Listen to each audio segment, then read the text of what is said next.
The restrictions will all disappear by the 21st of June. June 21st date, with some optimism. Finishes on the 21st of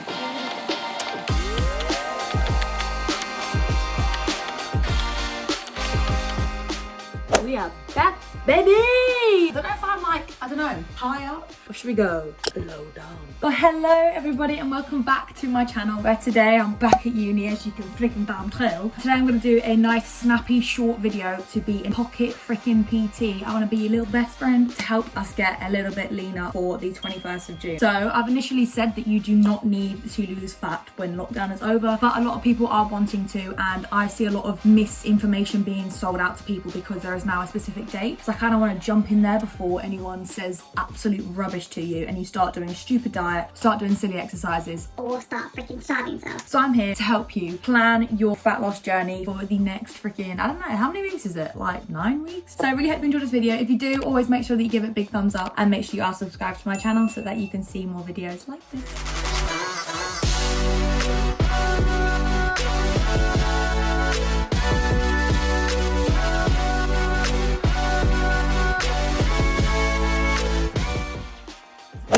Literally diving straight into it. But I'm going to talk about diet first. So diet is the most important thing for fat loss, all right? I don't care what anyone tells you. The diet, you can't out-train a diet. The diet is the most important thing. It is 100% diet. And the reason it is 100% diet is because it is a calorie deficit. So you have to be eating less than you are expending to physically lose weight. Like, it's freaking physics. It's thermodynamics. Like you can't freaking mess up science, you know what I mean? So before anyone thinks that going to the gym in itself and a certain exercise is going to help you lose weight, then shove them right in the bin because they're talking crap. The way that we use our diet to lose fat is that we need to understand our body. So we need to understand how many calories we burn on the daily. And the way that you can work this out is by using a Harris-Benedict calculator. So just Google this, and I say this all the time. It's so simple. And then you're going to put in how active you are in your day. So just your general daily activity. That's not about the gym. So that is about how many steps you get in a day roughly. Do you get loads? Are you always walking around? Are you sitting down a lot of the day? Do you know what I mean? Taking the stairs? Are you taking the lifts? That kind of vibe. So that's going to help you work out how many calories you need. It should give you an answer of how many calories you need to either not lose weight or not gain weight, and that is called your maintenance calories. So this may seem high or it may not seem high to you, but this is something you need to understand. So you need to be really honest with this calculator as how active you genuinely are. This isn't a diet. This is not your calories. Once you have this number, so say this number is 2,000, you want to then get into a calorie deficit by decreasing this number by about 10 to 15%. So you're going to go to about 1,800 roughly. And the reason you're only going to do this by 10% and not do a freaking, I don't know, like 25% cut is because I want this to be sustainable for you, and you need to understand that this needs to be sustainable. The faster you lose weight, the faster you're going to put it back on, because your body is freaking out if you're suddenly losing a load of weight, all right? Does that make sense? The way that's a really good way of visioning it is 1 pound of fat is 3,500 calories. If you're in that, say, 200 calorie deficit a day, it's going to take you about 2 weeks, just on about 10 days to 2 weeks to lose that pound of fat. And that is a pound. That's a lot. It'll take you a month to lose about 3 or 4 pounds, but like sustainably, like very well, that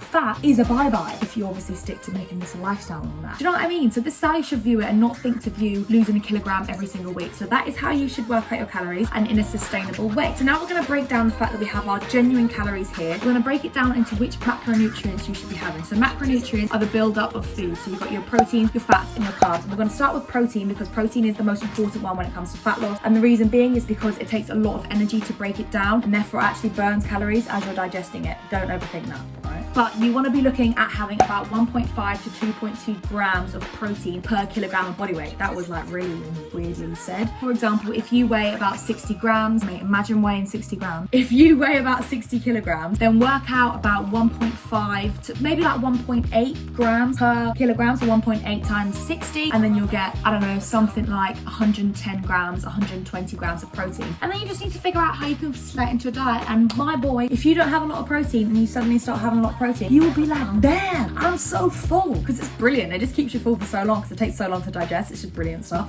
Then you're going to come into your carbs, and stuff like carbs, you really don't need to worry about a specific number. If you're hitting your protein target, then just focus on your carbs being high fiber stuff, because again, that's going to make you feel full for longer, and having a lot of veggies, having a lot of fruit, stuff like that, because that fills you up with low calories. And then fats, all I just need to say about fats is just be careful, because fats have 9 calories per gram, whereas proteins and carbs have 4 calories per gram. So as you can tell, a smaller amount of fats is going to have the same amount of calories as a bigger amount of carbs. It's just about being aware of how much fat you are having. So now that you understand that, and you understand what your calories are and your protein target, so you've got a calorie target now and you've got a protein target, you need to make sure that you are tracking this. If you actually want results, you need to make sure that you understand that you're having enough protein and that you're in that calorie deficit. There's no point in just eyeballing it if you have no idea about food. Like, I eyeball all my food because I've been tracking for, I don't know, freaking a lot of my life. I know exactly, if you put food in front of me, I could tell you freaking like how many grams is in this, how many grams is in this, how many proteins in this. If you actually want the results, you do need to put a bit of the effort in, but it's not that much effort. Literally, it takes about 30 seconds before you eat to just go, okay, I had this, I had this, I had this, and I had this. If you want the results, do it. If you don't, then don't. Do you know what I mean? And also, you need to make sure that you track properly. So make sure you're including stuff like a tablespoon of oil before you put your chicken in, or stuff like the butter on your toast, or just stuff like that. And make sure you've got the right portion sizes. So you could be having about this much sweet potato one night and then record it the same night the next night, but you actually had this much, but you only recorded that you had that much. Do you know what I mean by that? And what I like to do that helps me just in the daily, before I think, oh my god, I can't eat anything today,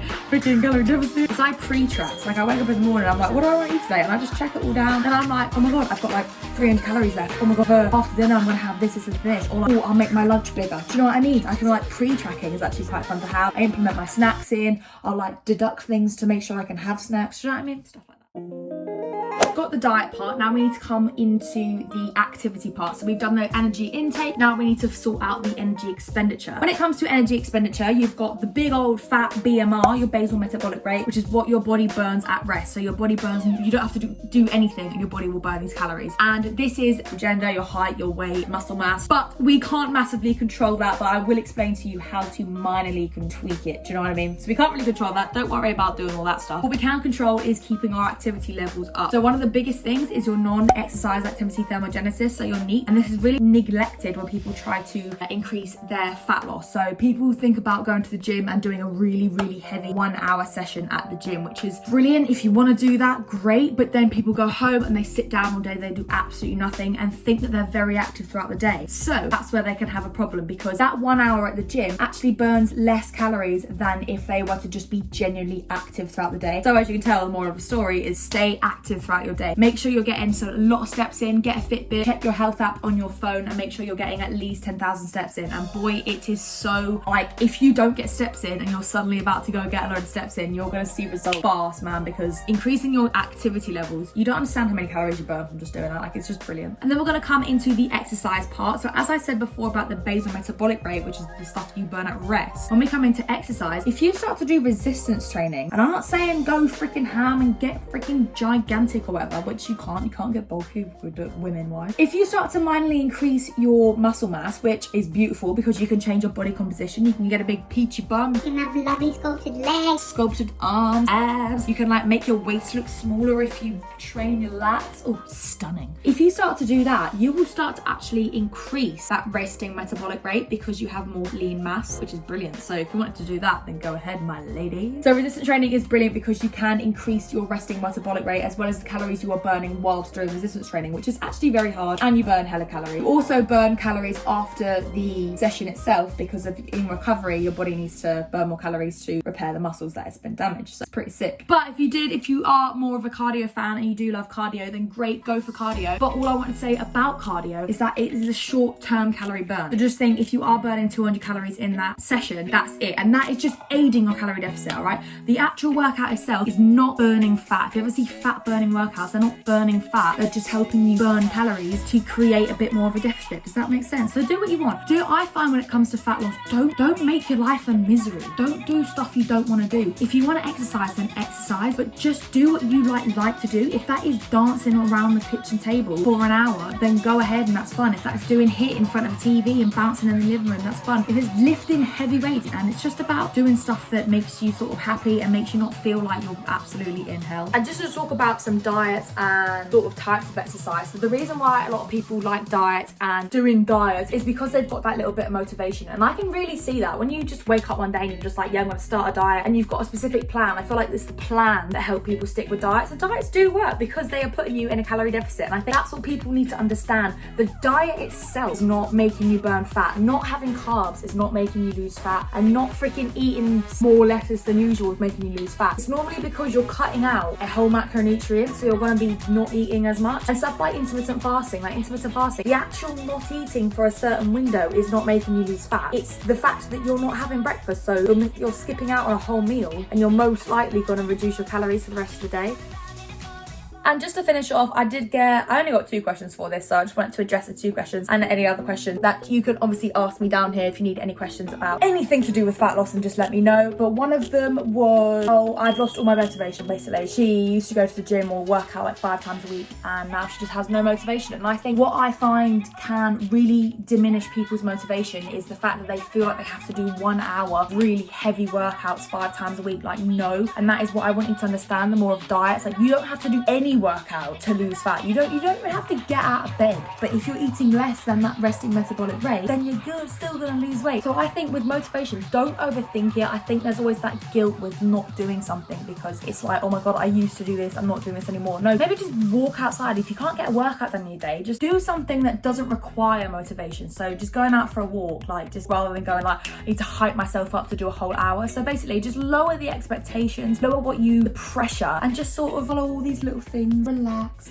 love yourself, and it's fine. Another one was, how do I make sure I'm in a calorie deficit when I'm not tracking? I'm just gonna have to say it bluntly, like, you can't, unless you, again, like me, I can do that. I know I'm in calorie deficit because I can see things and know exactly how many calories are in there. If you genuinely want to lose weight, you just gotta track. Like, it's just that if you're trying to save money, but then you're not even looking at your finances every time you buy something, like, you're just not looking, and you're gonna be losing the money. Like, do you know what I mean? So it's kind of one of them blunt things, kind of, you just gotta do it. Do you know what I mean? Anyways, if anyone else has any questions, then please just let me know in the comments, and I'll be happy to help. But I really hope that helped you just get a little bit informed, a little bit more understood, and exactly how to lose fat without hearing absolute nonsense and being sold anything rubbish. I will see you later. Lots of love to everyone.